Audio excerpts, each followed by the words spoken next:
मशहूर उपन्यासकार सलमान रुश्दी की फेमस और controversial book the satanic versus पर भारत में से पाबंदी हटा ली गई है। लगभग 36 साल बाद इस बैन को हटाया गया है। कुछ जगहों पर यह किताब वैसे बिक रही है।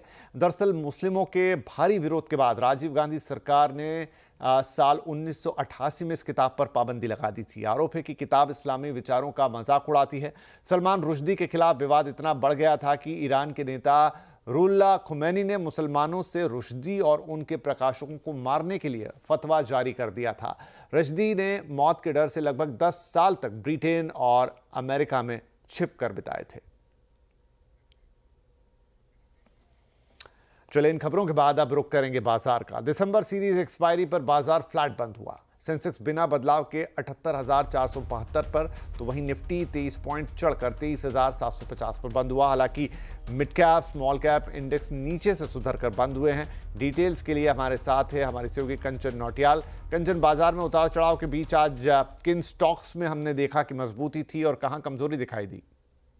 डेफिनेटली हम ये बोल सकते हैं कि आज का जो ट्रेडिंग सेशन रहा वो कहीं ना कहीं हमें चॉपी साइड पे देखने को मिला। अब देख लेते हैं कि स्टॉक स्पेसिफिक एक्शन किस तरीके का रहा। सबसे पहले निफ्टी गेनर की बात करी जाए तो अडानी पोर्ट्स करीबन 5.5% की बढ़त के साथ बंद हुआ है। इनफैक्ट महिंद्रा 2% की बढ़त की यहाँ पे देखने को मिली है। एसबीआई लाइफ 2% और मारुति सुजुकी में भी करीबन 2.25% का अपसाइड मोमेंटम देखा गया है। लूजिंग स्ट्रीक की सबसे पहले बात कर लेते हैं निफ्टी के। टाइटन में 1% की गिरावट, एशियन पेंट्स 1%, जेएसडब्ल्यू स्टील में भी करीबन 1% और साथ ही साथ टाटा कंज्यूमर भी लगभग 1% की गिरावट के साथ बंद हुआ है। मिड कैप एक्शन की तरफ नजर डाली जाए, गेनिंग स्ट्रीक में सीजी पार 4.25%, मैसगॉन में करीबन 2.25%, आईआरबी इंफ्रा 2.5% और वोल्टास भी करीबन 2% की बढ़त के साथ बंद हुआ है। लूजिंग पॉकेट में देखते हैं, पेज इंडस्ट्री का नाम आता है सबसे पहले। 3.5% की गिरावट, बंधन बैंक में 3%, टोरेंट पावर में 2.5% और एसबीआई कार्ड भी करीबन 2.5% की गिरावट के साथ बंद हुआ है।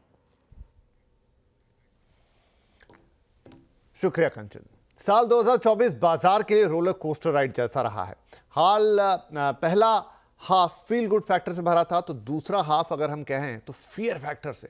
एफआईआईस कुछ ऐसे रूठे कि पूरा साल वो नहीं माने। एफआईआईस की बेरुखी की सबसे ज्यादा मार पड़ी दिग्गज कंपनियों पे। 2024 में पिछले 10 सालों में जो नहीं हुआ वो इस साल हुआ। कई रिकॉर्ड बने और कई टूटे। निफ्टी के धुरंधरों में किसका दम दिखा और किसका दम निकला, बताने के लिए हमारे साथ जुड़ रहे हैं हुरमाज फटाकिया। हाय हुरमाज, तो यहां पर 2024 अगर हम स्टॉक्स के पॉइंट ऑफ व्यू से देखें तो क्या कहता है आपका एनालिसिस?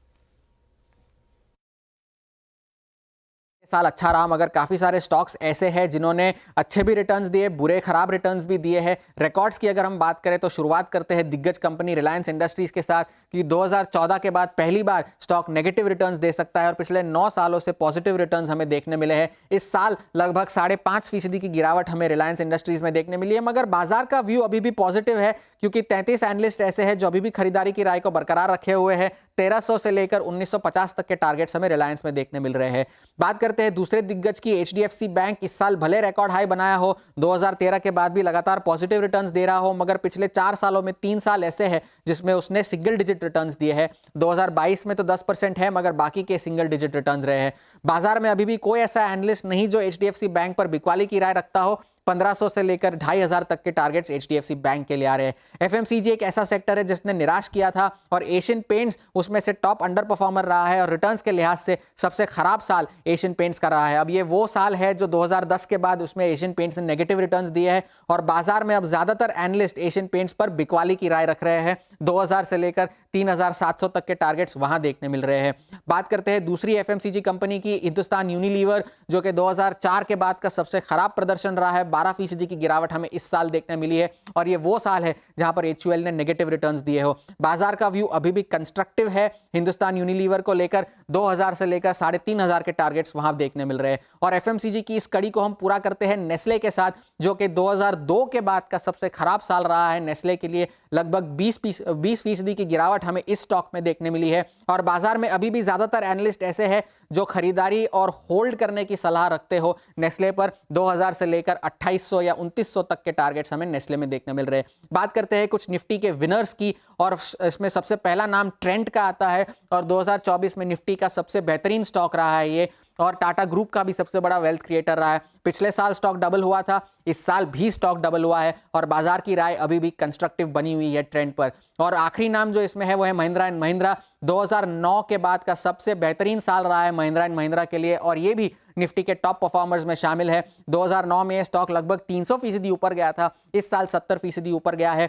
बाजार का व्यू अभी भी कंस्ट्रक्टिव बना हुआ है इस आउट परफॉर्मेंस के बाद भी। 2700 से 3700 तक के टारगेट्स यहां देखने मिल रहे हैं। तो ये सारे स्टॉक्स थे निफ्टी के।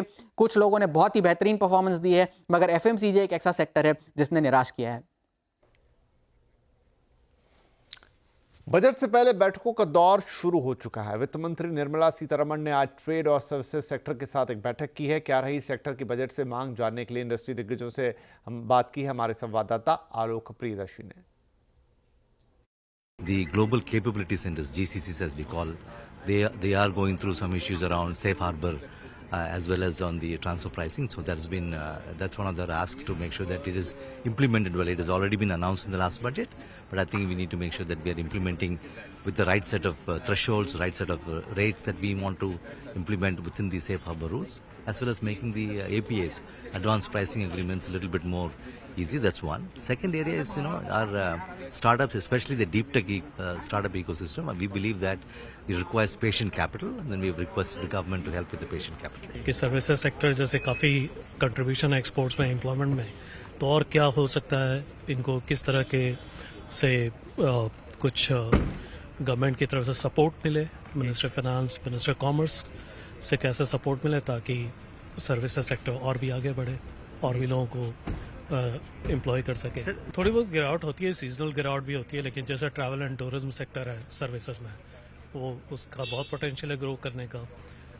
मेडिकल वैल्यू टूरिज्म जो हेल्थ केयर में, वो ITS उसमें भी, तो ये सारे सेक्टर्स हैं, तो फिर भी ग्रो कर रहा है। ओवरऑल अगर देखें तो देयर इज अ ग्रोथ। उन्होंने अभी सेफ हार्बर रूल्स भी उन्होंने क्लैरिफाई अभी रिसेंटली किया हुआ है और उसके लिए कुछ FAQs हमारी क्वेरीज है, उसके लिए उनको स्पीड अप करने के लिए बोले।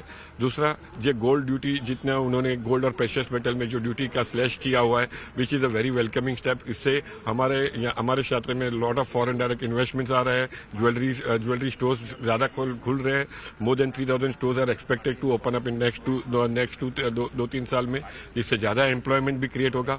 और हमने जैसे गोल्ड का दाम इतना ऊपर है, तो आज इसी तरह प्लेटिनम की भी डिमांड बहुत अच्छी खासी है। तो मैडम को हमने रिक्वेस्ट किया है कि प्लेटिनम में भी ड्यूटी ड्रॉबैक जैसे अदर प्रेशियस मेटल्स के जैसा है, तो प्लेटिनम में भी ये ध्यान दिया जाए। हम ये कह रहे हैं कि जो 31 तारीख को इंटरेस्ट सब्वेंशन खत्म कर रहे हैं, इसको 5 साल के लिए एक्सटेंड करा जाए।